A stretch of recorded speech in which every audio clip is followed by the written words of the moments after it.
बच्चों, कैसे हो आप। आशा करती हूँ आप सभी अपने घर पे बहुत अच्छे से होंगे और अच्छे से पढ़ाई कर रहे होंगे और अपने पेरेंट्स को परेशान नहीं कर रहे होंगे और अपने पेरेंट्स की मदद से ही आप सारा काम बैठ के किया करो। आज हमारा हिंदी व्याकरण का विषय है वचन। ओके, वचन। वचन क्या है, वचन किसे कहते हैं? तो वचन का अर्थ है संख्या। संख्या से आपको पता पड़ रहा है ना, गिनती। ओके, तो संज्ञा शब्द का जो रूप उसके संख्या में एक या अनेक होने की जानकारी देता है उसे हम वचन कहते हैं। जैसे संज्ञा शब्द, वचन का अर्थ आपको समझ आ गया, संख्या यानी गिनती, एक से अधिक हो गया। तो संज्ञा का जो रूप उसके संख्या में एक या अनेक होने की जानकारी देता है, यानी कोई भी चीज़ हमें एक चीज़ है और हमें बहुत सी चीज़ देंगे तो उसके एक से अधिक चीज़ की जानकारी जब हमें मिलती है तो उसे हम वचन कहते हैं। ओके, तो एक से अब हमारे पास एक खिलौना है और ये बहुत से खिलौने हो गए, तो खिलौना, खिलौने, एक कमरा हो गया और कई सारे हमारे पास कमरे हो गए तो उसको क्या बोलेंगे, कमरे। एक से अधिक चीज़ हो गई, जी एक चीज़ है, फिर कोई दो है, तीन है, तो एक से अधिक हो गई ना, तो उसे हम क्या कहते हैं? उसे हम कहते हैं वचन। उसे हम क्या कहते हैं? वचन, क्योंकि वो एक से अधिक की जानकारी दे रहा है। अब वचन के भेद कितने होते हैं? वचन कितने होते हैं? तो वचन के दो भेद हैं, एक वचन और बहुवचन। ओके, एक वचन और बहुवचन। तो एक वचन क्या है? किसी व्यक्ति या वस्तु के एक होने की जानकारी देने वाले संज्ञा शब्द को हम एक वचन कहते हैं। यानी किसी भी व्यक्ति, कोई भी वस्तु के एक होने की जब हमें जानकारी मिलती है कि ये एक चीज़ है तो उसे हम क्या कहते हैं?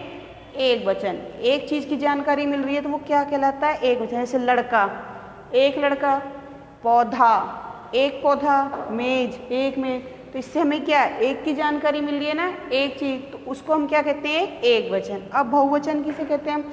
बहुवचन किसी व्यक्ति या वस्तु के एक से अधिक होने की जानकारी देने वाले संज्ञा शब्द को हम बहुवचन कहते हैं। किसी व्यक्ति या वस्तु के एक से अधिक, कोई एक चीज़ है और वो एक से अधिक हो गई, दो हो गई, तीन हो गई, चार हो गई, तो उससे हम क्या कहेंगे? बहुवचन, क्योंकि इससे हमें बहुत सी चीज़ों की जानकारी। अब ये एक लड़का था, ये लड़के हो गए तो बहुत से हो गए। एक पौधा था, अब ये पौधे, यानी बहुत से पौधे, बहुवचन की जानकारी मिल रही है। मेज, मेजे, यानी बहुत सी चीज़ हो गई, तो इससे हमें बहुत सी चीज़ों की जानकारी मिलती है, उसे हम क्या कहते हैं? बहुवचन कहते हैं। अब वचन परिवर्तन के नियम। वचन परिवर्तन के नियम क्या होते हैं वचन में? आ के साथ ए जोड़कर, आ के साथ ये वाला ए जोड़कर क्या बनता है? देखो, माला, ये आ यानी कि ये माला, उसमें ए जोड़ दिया तो क्या बन गया? मालाएं। ए जोड़ दिया ना हमने। अब देखो, कन्या, ये वाला आ जो होता है बड़ा आ, तो ये आ जुड़ गया इसमें, आ तो क्या हो गया इसमें? कन्याएं। के गाथा, गाथाएं, कथा, ये आ है ना, आ के साथ जोड़ रहे हैं ना हम इसको, तो कथाएं। कविता, कविताएं। के आ के साथ ए जोड़कर ही हो गया। अब ए के स्थान पर ए हो जाता है, ए के स्थान पर ए हो जाता है। अब देखो, ये बात, ये ए है इसकी मात्रा, तो इसमें ये ए जोड़ दिया तो क्या हो गया? ये बातें। के अब ये दीवार, ये ए है ना इसमें, ये इसके साथ हमने ए जोड़ा स्थान पर, ये रे है, ये भी रे है, इस पे ए जोड़ दिया तो क्या हो गया? ये दीवारें। के अब इसमें देखो, किरण, इसमें ए बोल रहा है ना, किरण। हम जब इसको विच्छेद करेंगे, टुकड़े करेंगे इसके, तो ये ए दिखेगा, तो किरने, ए जोड़ दिया इसमें, ये हो गया किरने। गाय, इसमें भी ये ए है, इसमें ये ए जोड़ दिया तो क्या हो गया? गायें। बहन, फिर ये ए दिख रहा है ना यहाँ, और इसमें ये ए जोड़ दिया, ये आई जोड़ दी तो क्या हो गया? बहनें। अब ई, बड़ी ई, बड़ी आती है ना, बड़ी ई के स्थान पर इया हो जाता है, ई के स्थान पर इया हो जाता है। ओके, तो एक वचन में कहानी, ये ई है, बड़ी की मात्रा है, ये कहानी बड़ी की मात्रा है। अब इसमें इया जोड़ना है तो ये कहानियाँ। जैसे देखो, अब मैं समझाऊँ, क है नी, बड़ी की मात्रा है ना, इसमें इया जोड़ देंगे, ये ऐसे जब हम विच्छेद करेंगे तो क्या हो जाएगा? कहानियाँ। ओके, तो ये इया जोड़ दिया इसमें तो क्या हो गया? ये कहानियाँ। के मिठाई, बड़ी ई आ गई है, इसमें यहाँ थी अब इसमें ईया जोड़ दिया तो क्या हो गया, ये मिठाइयाँ, छोटी ई आ गई ना। अब ये नदी, बड़ी ई है, अब इसमें ये ईया जोड़ दी, छोटी ई, और ये या, क्या हो गया, नदियाँ। सब्जी, फिर इसमें बड़ी, इसमें ये ईया जोड़ दी, क्या हो गया, सब्जियाँ, छोटी ई हो जाती है इसमें। गाड़ी, बड़ी है, इसमें छोटी ई हो गया तो क्या हो गया, गाड़ी, उसमें ई जोड़ दिया तो क्या हो गई, गाड़ियाँ।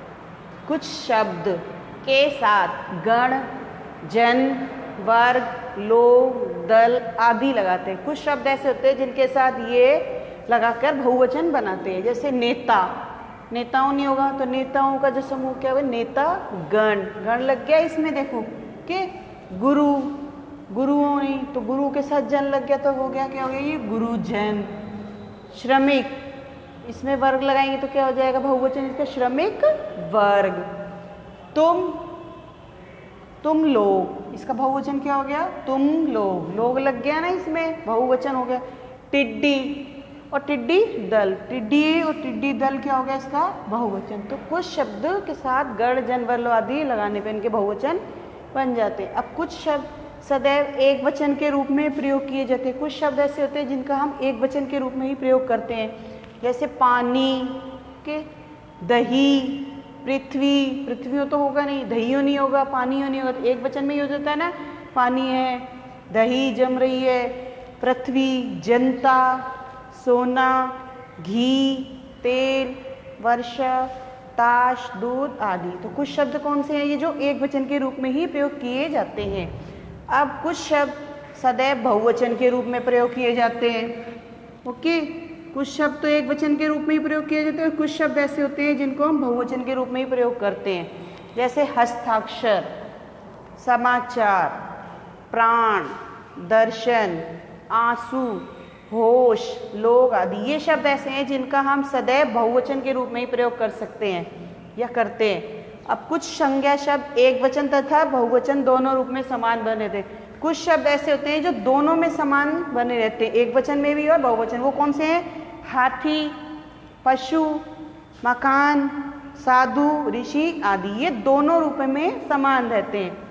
अब सम्मान या आदर प्रकट करने के लिए एक वचन का प्रयोग बहुवचन के रूप में किया जाता है। ठीक है, किसी को हम सम्मान देते हैं ना, तब उसमें हम उसको प्रकट करने के लिए एक वचन का प्रयोग हम बहुवचन के रूप में, जैसे पिताजी घूमने गए हैं। अब ये तो कहेंगे नहीं पिताजी घूमने गया, ये आदर प्रकट कर रहे हैं ना, पिताजी घूमने गए हैं, ये क्या है इसका आदर, ये बहुवचन के रूप में प्रयोग। अब गुरुजी आ गए हैं, ये तो कहेंगे नहीं ना गुरुजी आ गया है, तो क्या बोलते हैं हम उसको, गुरुजी आ गए हैं। ओके बच्चों, ये आज मैंने आपको वचन समझाया है। इस वीडियो को आप पूरा ध्यान से देखोगे तभी आपको समझ में आएगा कि वचन क्या होते हैं और इसका यूज़ हम कैसे करते हैं। तो आपको ध्यान से इस वीडियो को पूरा शुरू से लेकर लास्ट तक देखना है।